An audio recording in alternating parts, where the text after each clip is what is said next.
সম্মানিত উপস্থিতি, এবার আমরা আসি আমাদের নবী মুহাম্মদ সাল্লাল্লাহু আলাইহি ওয়াসাল্লামের সম্মানের সম্পর্কে কয়েকটি, বেশি না কয়েকটি হাদিস আপনাদের এবং কোরআনের আয়াত আপনাদের সামনে পেশ করব।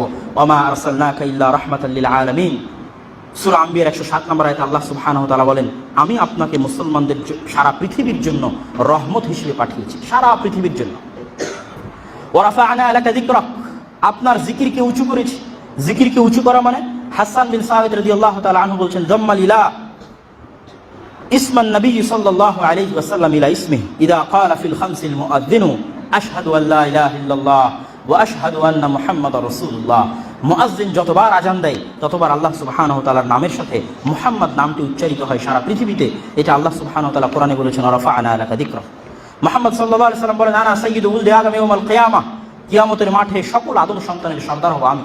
ওয়া আউয়ালু মান ইউনশাক্কু আনহুল কবর, এবং কবর থেকে সর্বপ্রথম বের করা হবে আমাকে, সর্বপ্রথম শাফাত করব আমি, সর্বপ্রথম শাফাত গ্রহণ করা হবে আমার। কিয়ামতের দিন মুহাম্মদ সাল্লাল্লাহু আলাইহি ওয়াসাল্লামকে মাকাম মাহমুদ এবং জান্নাতে ওয়াসিলা দান করা হবে। রাসূল সাল্লাল্লাহু আলাইহি ওয়াসাল্লাম হাদিসে বলছেন, কেউ যদি আজানের পর মুয়াজ্জিন যা বলে তারপরে দরুদ পাঠ করে এবং আজানের পরের দোয়া পাঠ করে, তাহলে তার জন্য শাফাত করা আমার জন্য ওয়াজিব হয়ে যাবে। আর সে যদি আমার জন্য ওসিলা চাই, ওই দোয়ার মধ্যে আমরা ওসিলা চাই রাসূল সাল্লাল্লাহু আলাইহি ওয়াসাল্লামের জন্য। সেই ওসিলা কি? জান্নাতের সর্বোচ্চ জায়গা। রাসূল সাল্লাল্লাহু আলাইহি ওয়াসাল্লাম বলছেন, ওয়াহিয়া আকরাবু আমকিনাতিল জান্নাহ ইলাল আরশ, আরশের সবচেয়ে নিকটবর্তী জায়গা হচ্ছে ওসিলা। এই ওসিলা মুহাম্মদ সাল্লাল্লাহু আলাইহি ওয়াসাল্লাম আশা করেন যে আরজু আন আকুনা আনা হুয়া, যে ওই ওসিলা সর্বোচ্চ জায়গায় আমাকে স্থান দেওয়া হবে, তোমরা না আজানের পরের দোয়ায় আমার জন্য ওসিলা চাও। আর যে আমার জন্য ওসিলা এবং মাকাম মাহমুদ চাইবে তার জন্য শাফাত করা আমার জন্য ওয়াজিব হবে। মাকাম মাহমুদ কি? কিয়ামতের মাঠে যখন কেউ কথা বলতে পারবে না, আদম, ঈসা, মুসা, নূহ, ইব্রাহিম আলাইহিমুস সালাতু ওয়াস সালাম সবাই যখন অপারগতা প্রকাশ করবে, তখন মুহাম্মদ সাল্লাল্লাহু আলাইহি ওয়াসাল্লাম সারা পৃথিবীবাসীর পক্ষ হয়ে প্রথম আল্লাহ সুবহানাহু ওয়া তাআলার সাথে কথা বলবেন, এই মর্মে যে আল্লাহ আপনি বিচার শুরু করেন। আল্লাহ সুবহানাহু ওয়া তাআলার ওই দিন হায়বাত, আল্লাহ সুবহানাহু ওয়া তাআলার ওই দিন তার আত্মমর্যাদা, তার আত্মসম্মান এত বেশি থাকবে যে সারা পৃথিবীতে সবাই আতঙ্কে থাকবে। নবীরাও, আদম আলাইহিস সালাম বলবেন, কাদ গাযিবা রাব্বি, আজকে আমার প্রতিপালক আমার প্রতি এত রাগান্বিত, ইতিপূর্বে এত রাগান্বিত কোনোদিন হননি। একই উত্তর সব নবীর হবে আল্লাহ সুবহানাহু ওয়া তাআলার হাইবতের কারণে, আত্মমর্যাদা, আত্মসম্মানের কারণে। সেই দিন আল্লাহ সুবহানাহু ওয়া তাআলাকে কেউ এটা বলার সাহস করবে না যে আল্লাহ আপনি বিচার শুরু করেন। সেই দিন মুহাম্মদ সাল্লাল্লাহু আলাইহি ওয়াসাল্লাম আল্লাহকে এই কথা বলবেন।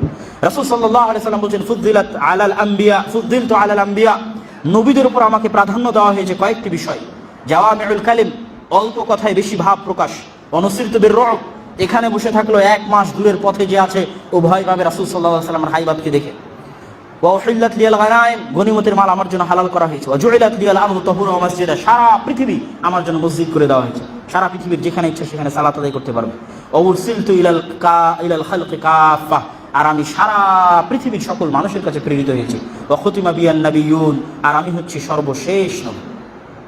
সারা পৃথিবীর সকল মানুষের কাছে প্রেরিত হয়েছেন, এই কথার ব্যাখ্যায় রাসূল সাল্লাল্লাহু আলাইহি ওয়াসাল্লাম বলেন, মান সামিআ বি মিনাল ইয়াহুদি ওয়ান নাসারা, ইহুদি হোক, নাসারা হোক, জৈন হোক, খ্রিস্টান হোক, হিন্দু হোক, বৌদ্ধ হোক, যেই মুহাম্মদ সাল্লাল্লাহু আলাইহি ওয়াসাল্লামের নবুয়ত সম্পর্কে শুনবে, তার নবুয়ত প্রাপ্তির পর এবং তার নবুয়তের প্রতি ঈমান আনয়ন করবে না, তার থাকার জায়গা হবে জাহান্নাম।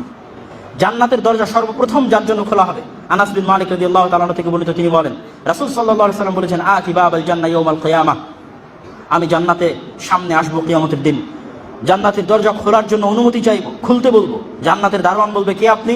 আমি বলবো, আকুল মুহাম্মদ, আমি মুহাম্মদ। তখন জান্নাতের দারওয়ান বলবে, বিকা উমিরতু লা আফতাহু লি আহাদিন ক্বাবলাক ওয়া লা আকুমু লি আহাদিন বা'দাক, আমাকে আদেশ করা হয়েছে যেন শুধু আপনার জন্য জান্নাতের দরজা খুলি প্রথম, আর আপনার পরে কারোর জন্য দরজা খোলার জন্য আমি দাঁড়াবো না। অন্য দারওয়ান, অন্য গার্ডেরা আছে, তারা দাঁড়াবে, আমি শুধু আপনার জন্য বিশেষ খাস সর্বপ্রথম আপনার জন্য দরজা খুলবো, এটা একটা আদেশ। আর আপনার পরে আর কারো দরজা খোলার জন্য আমি দাঁড়াবো না, এটা একটা আদেশ। এই সম্মান কিয়ামতের মাঠে এবং জান্নাতে রাসূল সাল্লাল্লাহু আলাইহি ওয়াসাল্লামকে দান করা হবে। ইন্না আ'তাইনাকাল কাউসার, রাসূল সাল্লাল্লাহু আলাইহি ওয়াসাল্লামের কিয়ামতের মাঠে আরেকটি বড় সম্মান হচ্ছে তাকে কাউসার প্রদান করা হবে। কাউসার কি? নাহরুন ফিল জান্নাহ, জান্নাতের এমন একটি নদী যেই নদীর পানির রং হবে আসাদ্দু বায়াদাম মিনাল লাবান, দুধের চাইতে স্বচ্ছ, ওয়া আহলা মিনাল আসাল, এবং মধুর চাইতে মিষ্টি। এই পানি যে পান করবে, মান শারিবা মিনহু লাম ইয়াদমা বা'দাহু আবাদা, এই পানি যে পান করবে, এই পানি পান করার পরে সে কোনোদিন আর পিপাসার্ত হবে না। এরকম অসংখ্য রাসূল সাল্লাল্লাহু আলাইহি ওয়াসাল্লামের সম্মান এবং মর্যাদা পবিত্র কোরআন এবং হাদিসে বর্ণিত হয়েছে। আল্লাহ রাসূলের প্রতি যে কটূক্তি করবে তার জন্য একটাই ফায়সালা হচ্ছে, তাকে হত্যা করতে হবে। তওবা করলেও তাকে হত্যা করতে হবে। আল্লাহ যদি তার তওবা কবুল করে সেটা আল্লাহ সুবহানাহু ওয়া তাআলা কিয়ামতের মাঠে দেখবেন। কিন্তু মুসলিম শাসকের কাজ হচ্ছে রাসূল সাল্লাল্লাহু আলাইহি ওয়াসাল্লামকে কটূক্তি করলে তাকে হত্যা করতে হবে। আয়েশা রাদিয়াল্লাহু তাআলা আনহাকে অল্প বয়সে রাসূল সাল্লাল্লাহু আলাইহি ওয়াসাল্লাম বিয়ে করেছিলেন, এটা নিয়ে ওই বক্তব্যে সমালোচনা করা হয়েছে। শুধু আয়েশা রাদিয়াল্লাহু তাআলা আনহা নয়, বরং সেই যুগে এটার প্রচলন ছিল, অল্প বয়সে মেয়েদেরকে বিবাহ করার প্রচলন ছিল। যদি অল্প বয়সে আয়েশা রাদিয়াল্লাহু তাআলা আনহাকে বিবাহ করা রাসূল সাল্লাল্লাহু আলাইহি ওয়াসাল্লামের কোনো দোষ হতো, রাসূল সাল্লাল্লাহু আলাইহি ওয়াসাল্লামের কোনো ত্রুটি হতো, তাহলে আজকের বিজেপির কোনো মুখপাত্রকে এই মন্তব্য করার প্রয়োজন হতো না। বরং সবার আগে আবু জাহাল, আবু লাহাব, আবু সুফিয়ান, মক্কার কাফের কুরাইশ, তারা সবার আগে মন্তব্য করত। তারা রাসূল সাল্লাল্লাহু আলাইহি ওয়াসাল্লামের এমন কোনো দোষ নাই যেই দোষ নিয়ে তারা চর্চা করেনি। রাসূল সাল্লাল্লাহু আলাইহি ওয়াসাল্লামকে পাগল বলেছে, জাদুকর বলেছে, কবি বলেছে, এমন কোনো মিথ্যা অপবাদ নাই যেটা রাসূল সাল্লাল্লাহু আলাইহি ওয়াসাল্লামকে তারা দেয়নি। কিন্তু ইতিহাসের প্রত্যেকটা পৃষ্ঠা খুঁজে দেখেন, জাহেলি যুগের প্রত্যেকটা কবিতা খুঁজে দেখেন, প্রত্যেকটা ইতিহাস খুঁজে দেখেন, ইতিহাসের কোথাও পাবেন না যে মক্কার কোনো কাফের, কোনো কুরাইশ রাসূল সাল্লাল্লাহু আলাইহি ওয়াসাল্লাম আয়েশা রাদিয়াল্লাহু তাআলা আনহাকে বিবাহ করেছিলেন এই জন্য তার সমালোচনা করেছিল। কোথাও খুঁজে পাবেন না। কিভাবে করবে? সেই যুগে এটার প্রচলন ছিল। যদি এটা সেই যুগে দোষ ত্রুটি হতো তাহলে আজকের কাউকে কটূক্তি করা লাগতো না, তারা সবার আগে কটূক্তি করত। রাসূল সাল্লাল্লাহু আলাইহি ওয়াসাল্লামের দাদা আব্দুল মুত্তালিব, আব্দুল মুত্তালিব হালাকে বিবাহ করেছিলেন অল্প বয়সে। রাসূল সাল্লামের পিতা আব্দুল্লাহ আমেনাকে বিবাহ করেছেন, রাসূল সাল্লামের মাতা আমেনাকে বিবাহ করেছিলেন অল্প বয়সে। এবং রাসূল সাল্লাল্লাহু আলাইহি ওয়াসাল্লাম নিজে আগ্রহী হয়ে আয়েশা রাদিয়াল্লাহু তাআলা আনহাকে বিবাহ করতে চাননি, বরং খাদিজা রাদিয়াল্লাহু তাআলা আনহার মৃত্যুর পরে খাওলা বিনতুল হাকিম আয়েশা রাদিয়াল্লাহু তাআলা আনহার বিবাহের প্রস্তাব নিয়ে আল্লাহ রাসূলের কাছে এসেছিলেন। আয়েশা রাদিয়াল্লাহু তাআলা আনহাকে রাসূল সাল্লাল্লাহু আলাইহি ওয়াসাল্লাম প্রথম বিবাহের প্রস্তাব পাঠাননি। যদি রাসূল সাল্লাল্লাহু আলাইহি ওয়াসাল্লামের বিবাহ করা আয়েশা রাদিয়াল্লাহু তাআলা আনহাকে দোষের হতো তাহলে তিনিই হয়তো সর্বপ্রথম প্রস্তাব পাঠানোকারী হতেন না,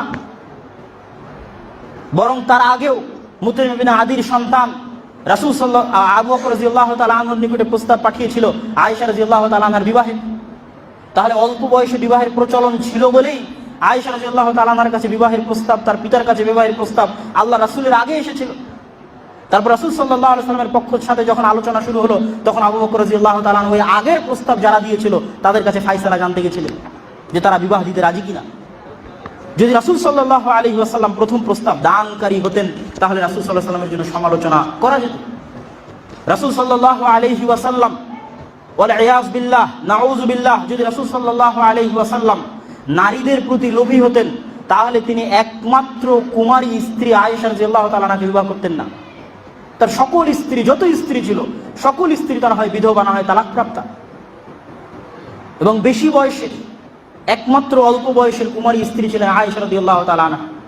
এবং আয়েশা রাদিয়াল্লাহু তাআলা আনহার সারা জীবনের, তার মৃত্যুর পরে এবং রাসূল সাল্লাল্লাহু আলাইহি সাল্লামের জীবদ্দশায় রাসূল সাল্লাল্লাহু আলাইহি সাল্লামের প্রতি আয়েশা রাদিয়াল্লাহু তাআলা আনহার ভালোবাসা, আয়েশা রাদিয়াল্লাহু তাআলা আনহার সাথে রাসূল সাল্লাল্লাহু আলাইহি সাল্লামের ভালোবাসা, তাদের হাসি, তাদের খেলা, তাদের মজাক, তাদের আনন্দ হাদিসের পাতায় স্পষ্ট ভাষায় প্রতীয়মান, যেটা প্রমাণ করে যে আয়েশা রাদিয়াল্লাহু তাআলা আনহার প্রতি কোনো জোর জবরদস্তি তো বহু দূরের কথা, বরং আয়েশা রাদিয়াল্লাহু তাআলা আনহার নিজের জীবনের সবচেয়ে বড় সম্মান মনে করতেন, সবচেয়ে বেশি ভালোবাসার মনে করতেন এই ঘটনাকে, সবচেয়ে বেশি চাওয়া এবং পাওয়া মনে করতেন এই ঘটনাকে। আয়েশা রাদিয়াল্লাহু তাআলা আনহার নিজের যদি কোনো অভিযোগ না থাকে তাহলে আমি এবং আপনি অভিযোগ করার কে? সম্মানিত উপস্থিতি, রাসূল সাল্লাল্লাহু আলাইহি ওয়াসাল্লামের প্রতি এবং তার স্ত্রী উম্মাহাতুল মুমিনিন আয়েশা রাদিয়াল্লাহু তাআলা আনহার প্রতি যারা অভিযোগ উত্থাপন করে তাদের জন্য আসলে কিছু বলার নেই।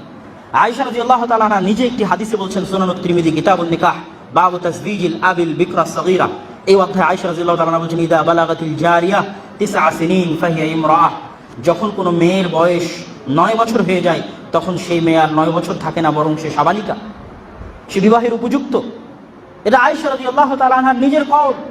এবং এই ঘটনা আরব বিশ্বে, শুধু আরব বিশ্বে নয়, আমাদের দেশেও আজ থেকে 50, 60, 100 বছর আগে প্রচলিত ছিল।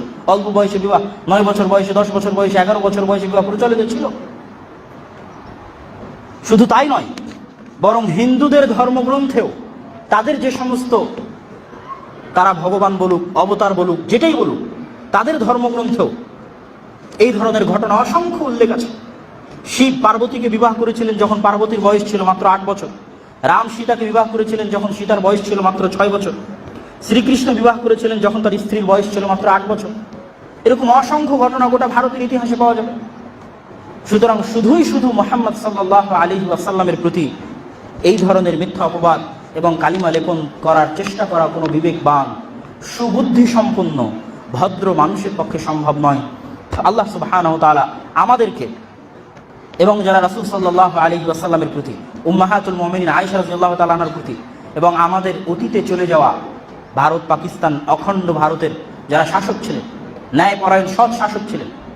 একজন হিন্দু ঐতিহাসিক লিখছেন, তার নাম আমি ভুলে গেছি, একজন হিন্দু ঐতিহাসিক লিখছেন, যদি ভারত মুসলমানদের দেশ হতো তথা আকসারিয়াত মুসলমানদের হতো গোটা ভারত উপমহাদেশে, পাক ভারত, বাংলাদেশে, নেপাল, ভুটানে যদি আকসারিয়াত মুসলমানদের হতো, তাহলে ওমর ইবনে আব্দুল আজিজের পরে, সালাহুদ্দিন আইয়ুবীর পরে কাউকে যদি ইসলামের ইতিহাসে সৎ শাসক হিসেবে, ষষ্ঠ বা সপ্তম খলিফা হিসেবে স্মরণ করা হতো, মুহাম্মদ সাল্লাল্লাহু আলাইহি ওয়াসাল্লামের আদর্শের অনুসারী হিসেবে স্মরণ করা হতো, তাহলে তাদের একজনের জায়গা বাদশাহ আলমগীরের হতো।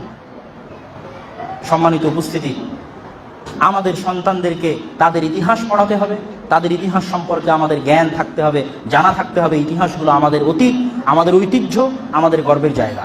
আল্লাহ সুবহানাহু ওয়া তাআলা বাংলাদেশ, ভারত, পাকিস্তানের মুসলমানদেরকে যাবতীয় অত্যাচার, অনাচার থেকে রক্ষা করুক এবং এই পুরো অঞ্চলে ইসলামের গালাবা দান করুক। আল্লাহুম্মা আমিন।